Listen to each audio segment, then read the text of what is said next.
éléments furie la science catastrophée. Dans leur astrophysique, même Dieu est apostrophé. On parle si peu de misère humaine. Censés nous écouter, on les croirait tous souffrir bouchons de cérumen. Révolution, à la seule condition qu'on garde en mémoire qu'elle constitue un rêve d'évolution. Rotatif et le sens qu'on garde d'histoire. Révolution, trajet circulaire autour d'un axe pour un retour au point de départ. Ma pensée imagée géométriquement par un triangle à la base se transforme dans le temps, à l'heure où tous les devs et les genoux quadrillent la terre. Elle mute en forme rationnelle d'un quadrilatère. Puis les côtes s'incurvent et les angles disparaissent dans la courbe pour devenir un cercle et pour finir une sphère. Bonjour, je suis Akhenaton, un des membres du groupe IAM à Marseille, dans son décor naturel. Ce que t'obtiens, on perd une rotation du θ de 90 degrés vers le bas à droite.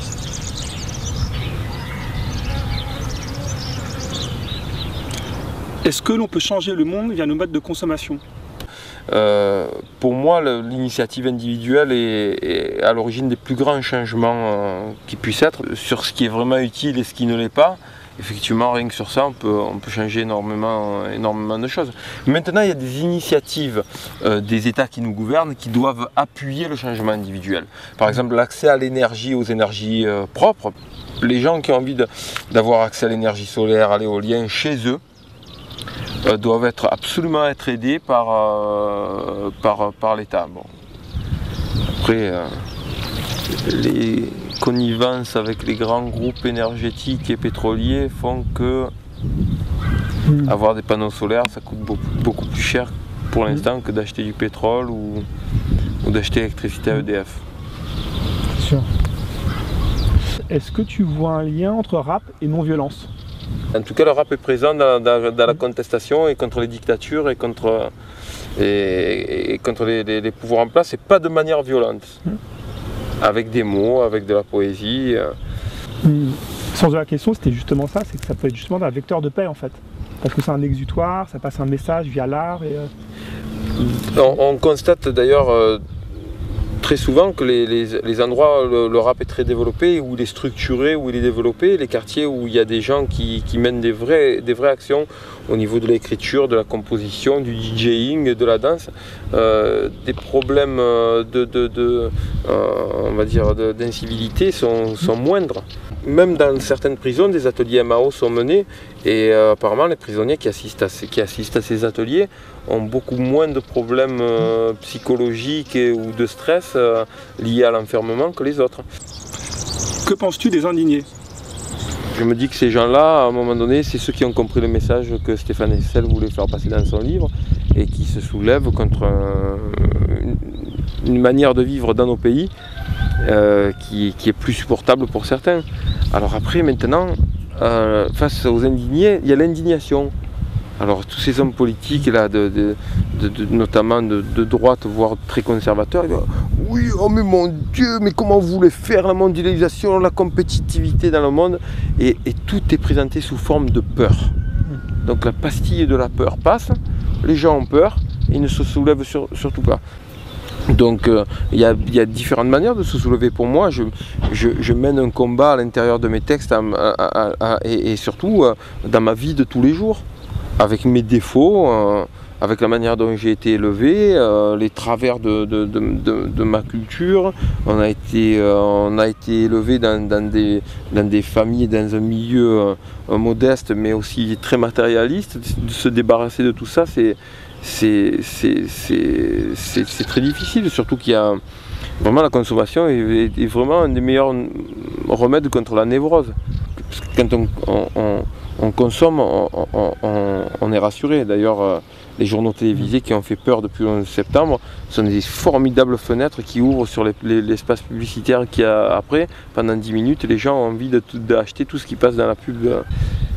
Donc voilà, c'est un système dans lequel nous on est pris, mais je pense qu'il y a des solutions et il faut travailler sur soi et travailler aussi avec ses enfants pour les éduquer d'une manière où ils aient le moins d'attachement possible à la consommation inutile. Quand je dis inutile, je place le rêve dans l'utile. Une télévision pour voir de très grands films, c'est utile pour moi. Ou pour voir de très bons documentaires. Par contre, une télévision pour regarder la télé-réalité, pour moi, c'est inutile. Ton message pour un nouveau monde en marche? Je pense que les grandes révolutions ne passent pas par la force. Toutes les révolutions qui sont faites en force ont abouti à strictement rien du tout par la suite. Donc pour moi, c'est individuellement et dans la manière d'élever ses enfants, il y a vraiment moyen sur une génération, voire deux, de changer complètement le monde et la manière de voir. Sauf que la lutte est énorme et qu'en face, les gens qui sont dans le système que nous a imposé jusqu'à maintenant et qui est en place et très bien en place, vont utiliser tout le pouvoir de persuasion pour nous faire douter, même pour nous dire finalement ce que je dis c'est con quoi, ah oui ils ont raison. Moi après je veux bien m'éduquer, hein, mais il faut commencer par éduquer les grandes entreprises, c'est pareil, c'est comme ce que je disais, je suis pour payer des impôts, même élevés, parce que je veux que Total en paye aussi. Ton message clé pour ceux qui regardent l'interview?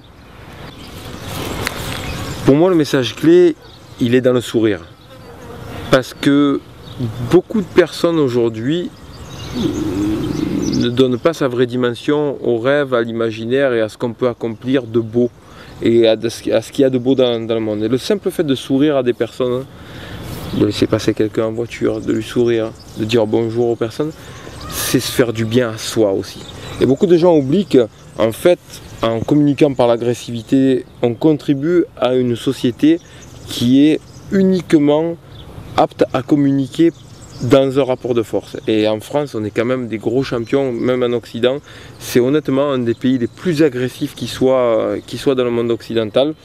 Je pense que de redonner sa place à avoir une journée française du sourire, et les gens s'apercevraient que de sourire aux gens et sourire aux autres, c'est se faire du bien aussi. Et se faire du bien Tu sais, des fois je rentre, je râle, ça va pas dans le travail et mes enfants sont là, ils ont des devoirs, je râle parce que je dois faire leurs devoirs.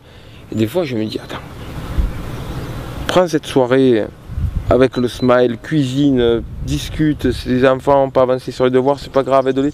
Et en fait la soirée passe complètement autrement. Donc il y a un réel changement, pour moi c'est du concret. Voilà, redonner sa place au sourire et à la communication par les bonnes choses et pas la communication ni par la force ni par la peur.